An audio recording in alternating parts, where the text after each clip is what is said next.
Bonsoir à tous, soyez les bienvenus sur Maritima TV. Prenez place pour le journal, le dernier de la semaine. Nous sommes le vendredi 5 juillet. Le deuxième tour des élections législatives anticipées n'est plus très loin. Nous sommes une nouvelle fois appelés, vous le savez, aux urnes ce dimanche. On fait le point avec Noreen Werfeli. Sur les 16 députés des Bouches-du-Rhône, il n'en reste plus que 13 à élire en ce dimanche 7 juillet. Dans la 4e, la 7e et la 12e, les candidats Bompard, Delogu et Alizio ont tous été élus au premier tour. Alors ce soir-là, de nombreuses triangulaires se sont révélées, mais seule la 14e circonscription, celle d'Aix-en-Provence, conserve toujours 3 candidats ce soir. Ailleurs, dans les 12 autres, nous assistons à des duels. Alors pour ce deuxième tour, toute la rédaction de Maritima se mobilise avec de nombreux reporters qui seront dans vos bureaux de vote. Nous serons en direct ce soir à la télé, à la radio, sur le web et nos réseaux. Une soirée électorale en présence aussi de nombreux invités, élus et personnalités du monde associatif. Rendez-vous ce soir donc pour découvrir les noms et les visages des nouveaux députés des Bouches-du-Rhône, députés qui sont élus, je vous le rappelle, pour un mandat de 5 ans. Rendez-vous dès 19h45 donc pour cette émission spéciale deuxième tour des législatives sur notre plateau. À Marseille, on se penche sur la deuxième circonscription des Bouches-du-Rhône. Hier après-midi, devant une école de la Pointe-Rouge, Laurent Lardy, candidat nouveau Front Populaire, et ses équipes se sont rassemblées avec Claire Pittola, la candidate sortante du parti présidentiel Ensemble, s'est retirée pour faire barrage au RN et a rapidement fait part de son soutien à l'adjoint au maire de Marseille. Un soutien actif, salué justement sur place par Benoît Payan, qui s'est récemment positionné contre un gouvernement d'union nationale. L'occasion de revenir sur l'enjeu du scrutin de ce dimanche au micro de Didier Gesualdi. La République, elle comporte des idées et des opinions différentes, mais il y a aussi des gens qui ont en commun des choses qui sont fondamentales. Et derrière moi, il y a Claire Pittola qui s'est battue dans cette première circonscription en portant des idées qui ne sont pas forcément les miennes. Pour autant, on a un socle commun. On a ensemble une définition de la démocratie et de la République. On a ensemble la définition de ce qu'est l'humanisme et la démocratie. Et ça, c'est quelque chose qui doit nous rassembler parce que ce qui va se passer dimanche, ça n'est ni plus ni moins que le sort de la République tel qu'on la connaît. Le vote de dimanche, il est probablement un des votes les plus capitaux qu'on ait eu depuis la Deuxième Guerre mondiale.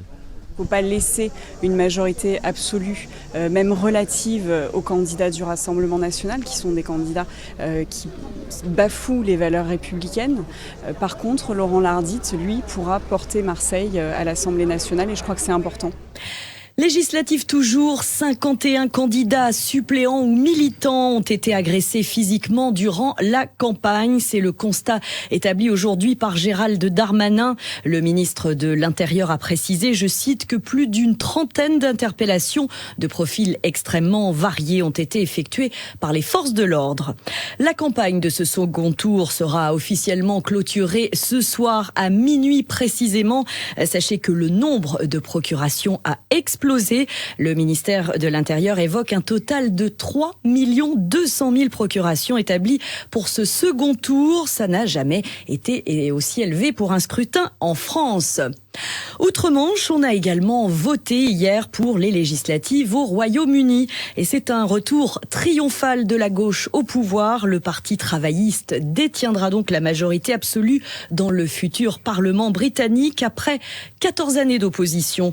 Une page de l'histoire britannique est en train de se tourner. Le chef du Labour, Keir Starmer, va devenir le deuxième Premier ministre du règne de Charles III. Les rassemblements interdits en Nouvelle-Calédonie dès demain matin et jusqu'à dimanche soir. Le couvre-feu en vigueur depuis le début des fortes tensions qui touchent l'archipel est quant à lui prolongé jusqu'au 15 juillet selon le Haut-Commissariat de la République. Nestlé France est une de ses filiales mise en examen dans l'enquête sur le scandale des pizzas Buitoni contaminées. Une information judiciaire avait été ouverte en mai 2022, notamment pour homicide involontaire, blessure involontaire, mise sur le marché d'un produit dangereux pour la santé et mise en danger d'autrui. Pour rappel, les pizzas Buitoni avaient été contaminées par la bactérie Escherichia coli. Une quarantaine d'enfants étaient tombés malades et 2 d'entre eux ne s'en sont jamais remis. Les obsèques de l'ancien maire de Saint-Mitre-les-Remparts, Christian Beuillard, décédé dimanche dernier, ont eu lieu aujourd'hui hors de notre région. Le registre est disponible à l'entrée de l'hôtel de ville de Saint-Mitre jusqu'au 15 juillet 17h. La ville de Saint-Mitre qui indique qu'une messe souvenir sera célébrée ultérieurement à l'église des Milles. La date n'est pas encore connue, mais ce sera probablement au mois de septembre. Les vacances d'été démarrent tout juste avec les premiers grands départs. Il faut savoir que les personnels des autoroutes du sud de Vinci sont appelés à faire grève ce week-end. Tôt ce matin, la CFDT a déposé un préavis jusqu'à dimanche 22h. Le syndicat réclame le remplacement automatique de tous les départs par des postes en CDI, estimant que les autoroutes du sud de la France perdent 100 postes tous les ans. Rappelons que ce réseau gère près de 2700 km d'autoroutes, particulièrement fréquentées justement lors des congés. C'est le cas de l'autoroute A7 ou encore de l'A9. La CFDT s'attend donc à des perturbations au niveau des péages pour les automobilistes qui demanderaient de l'assistance. De son côté, Vinci promet que la continuité du service sera assurée sur l'ensemble du réseau autoroutier. À Marseille, les punaises de lit s'invitent au Mucem. Alors pas pour s'exposer, mais plutôt pour générer le trouble. Selon les entreprises spécialisées qui vont intervenir ce week-end pour le grand nettoyage, la présence de ces punaises de lit est localisée. Il n'y a donc pas de risque de propagation.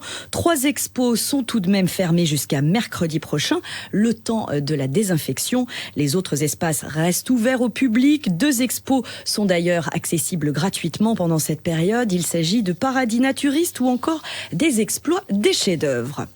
On passe au sport, c'est l'événement foot ce soir, le quart de finale de l'Euro, ça ne vous aura pas échappé avec la belle affiche France-Portugal, la revanche de la finale de l'Euro 2016 pour les Bleus, Mbappé face à Ronaldo. On retrouve une grosse communauté portugaise chez nous sur notre territoire à l'est de l'étang de Berre, comme à Rognac ou encore à Marignane. Alors à quel type peut-on s'attendre? À quel type de match peut-on s'attendre ce soir? Eh bien nous avons posé la question à Christophe Freitas. C'est un ancien joueur, un milieu de terrain du FC Martigues et de Marignane. Il était au micro de Manuel Danlois. Écoutez plutôt. Oui, très particulier. Déjà, ça a commencé à me chambrer, tous les collègues français. Donc, c'est une de petite guerre, quoi. La défaite sera là. Alors, comment elle va se passer cette soirée de vendredi? Eh ben, je pense que je vais aller au club de foot de Rognac parce que bon, je m'occupe du club de foot et on va être mélangé la France et les Portugais, hein. Comme il y a pas mal de Portugais aussi au club de foot, donc je pense qu'on va regarder ça ensemble et puis voilà, on va se chambrer comme d'habitude. Hein. Mbappé va marquer ce soir ou c'est Ronaldo qui va marquer? Moi, je vois les deux marquer parce qu'ils veulent tellement marquer parce qu'ils n'ont pas encore fait la différence. Qui vont tellement vouloir marquer que moi, je pense qu'ils vont marquer tous les deux. Donc, je pense que ça finira au pénalty entre deux belles équipes. C'est sûr qu'on n'a pas Elder cette année, mais on a Diogo. La dernière fois, Paolo, c'était en finale de l'Euro. Hein. C'est ça, en 2016. On a gagné 1-0 parce que, bon, comme je disais tout à l'heure, on avait Elder. Et cette année, il n'est pas là, mais bon, des deux côtés, ça peut finir sur pendant le match, la victoire, ou comme je disais, hein, ça va se finir au pénalty. France-Portugal, c'est donc ce soir coup d'envoi à 21h à Düsseldorf. On saura à cette heure-ci précisément qui des deux favoris entre l'Allemagne et l'Espagne obtiendra sa place en demi-finale. Tous derrière les Bleus. Allez, foot toujours, le nouvel entraîneur du FC Martigues, Thierry Laurey, officiellement présenté cette semaine, était invité sur nos ondes ce matin. Ce coach d'expérience va tenter de maintenir le FC Martigues en Ligue 2 la saison prochaine. Écoutez ses confidences sur son arrivée dans la cité provençale au micro de Manuel Danlois. Déjà le fait que le club se retrouve en Ligue 2, je trouve que c'est toujours intéressant. Être dans les 36 meilleurs clubs français au niveau professionnel, c'est pas anodin. Donc c'est quelque chose qui me parlait. Je connais un peu Martigues aussi, l'histoire de Martigues notamment. Et puis surtout l'arrivée de Pierre Vantier à la tête du club. Voilà, je trouve que c'est un gage de sécurité. Donc je sais que les choses sont faites sérieusement. Ça ne veut pas dire qu'elles n'étaient pas avant. C'est simplement le fait qu'avec Pierre, les choses sont carrées. Donc Et puis le fait aussi que j'étais au chômage et que j'avais des offres, mais à l'étranger, que c'est pas toujours fiable. Voilà, donc je savais au moins que là, ce serait quelque chose d'un peu plus fiable. Et le premier rendez-vous de la saison en Ligue 2 pour le FC Martigues, notez bien, ce sera le 17 août au Vélodrome à Marseille face à Lorient. Gros succès pour la fête du cinéma 2024 et ses séances, souvenez-vous, à 5 €. Record de fréquentation battu avec 4 65 000 spectateurs d'après la Fédération nationale des ciné français, soit une hausse de 50% par rapport à l'an passé. Cette 39e édition a, c'est vrai, bénéficié d'une belle programmation entre le succès non démenti de la comédie française, Un petit truc en plus, la deuxième semaine du dernier Pixar, Vice Versa 2, ou encore la sortie colossale du Comte de Monte Cristo. Et malgré le premier tour des élections législatives, le premier jour de l'opération, le 30 juin dernier, eh bien, ça a été la meilleure journée de fréquentation des cinémas depuis 2019, avec 1 45 000 spectateurs. On se tient prêt pour la fête vénitienne demain samedi à Martigues. La soirée promet d'être riche en explosions de lumière et en détonations de toutes sortes. Point d'orgue de la soirée, le feu d'artifice qui devrait régaler petits et grands à partir de 23h sur les rives de l'étang. Ce spectacle pyromélodique, comme on dit, est élaboré par le même artificier que l'année dernière. Écoutez, Florent Arfi, c'est le directeur de la société Concept Spectacle Production. Il est au micro de Rémi Reponti. Généralement, on nous attend toujours quand ça s'est bien passé. On croit qu'on part avec un acquis, mais en fait pas du tout. On remet tout en jeu. Voilà, donc on part, mais on est confiant parce que la météo est de la partie. On maîtrise mieux les impératifs du site et les contraintes, donc on part confiant. Par rapport à l'année dernière, on a pris en compte le fait qu'il y avait vraiment des gens qui étaient placés tout autour, sur toute la répartie sur toute la longueur de l'étang. Donc on a cherché à travailler au niveau artistique aussi, pas qu'au niveau on va dire produit en hauteur, mais aussi sur la façade visuelle, mais qui reste malgré tout visible par le plus grand nombre. Donc ça a été ça le défi de cette année. On a essayé de peaufiner un peu plus que l'année passée l'aspect esthétique. Là, on essaye de pas trop se centrer sur un thème en particulier, on est plus sur du festif. Voilà, c'est l'idée quand même de rester sur cet aspect d'art populaire, de toucher un plus grand nombre. Et c'est vrai que quand on essaye de faire un spectacle un peu trop précis sur un thème, on risque de perdre un peu déjà du public. Donc là, on a envie que tout le monde se rassemble, que tout le monde fasse la fête, que tout le monde danse, chante en même temps qu'on produit le spectacle. Il y en aura pour tous les goûts, pour tous ceux qui sont placés tout autour comme il faut de l'étang, qui ne sont pas loin d'une sonorisation pour entendre bien la bande-son. Parce que là, vraiment, c'est architecturé entre la synchronisation de la bande-son et le spectacle. Tout va se jouer à ce niveau-là, quoi. Le spectacle pyromélodique de la fête vénitienne, c'est l'un des plus gros feux d'artifice de la région. Il y sera tiré près de 800 kilos d'explosifs. La fête vénitienne, mode d'emploi, c'est dans notre agenda. On continue d'en parler, l'agenda sorti concocté par Noria Boussena. Comme vous avez pu le voir dans notre journal, corso nautique et grand spectacle pyro-mélodique au programme de la soirée vénitienne à Martigues. Un des temps forts de ce bel été, la soirée vénitienne attire plus de 5000 personnes dans les 3 quartiers de la ville. Et ce samedi, les festivités démarrent à 22h avec la déambulation Fier à cheval par la compagnie Kidam. De 22h à 23h, place au corso nautique sur le canal Galifet. Circuit aller-retour de la Pointe Saint-Christ jusqu'au théâtre de Verdure.